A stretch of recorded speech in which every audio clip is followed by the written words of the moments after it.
नमस्कार दोस्तों, फिल्मी वार्तालाप में आपका स्वागत है। दोस्तों, भोजपुरी के पावर स्टार पवन सिंह विरोधियों की नींद उड़ा डाली। जी हाँ दोस्तों, उनका एक गाना आने वाला है कल सुबह 10 बजे वायरल भोजपुरी यूट्यूब चैनल से, जिसका टीजर आज रिलीज़ किया गया है वायरल भोजपुरी यूट्यूब चैनल से।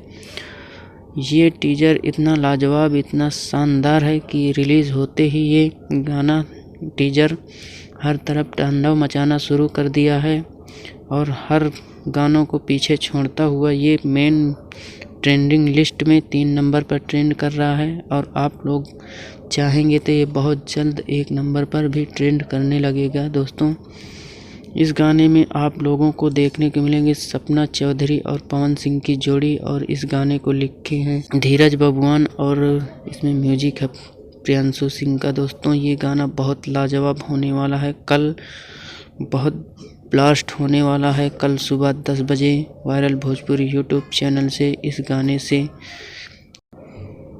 कल ये गाना 1 नंबर पर ट्रेंड करेगा या नहीं करेगा, आप लोग ज़रूर बताइए कमेंट करके। और पवन सिंह के सच्चे फैन हैं तो वीडियो को लाइक कर दें, चैनल को सब्सक्राइब कर लें। जय हिंद, धन्यवाद दोस्तों।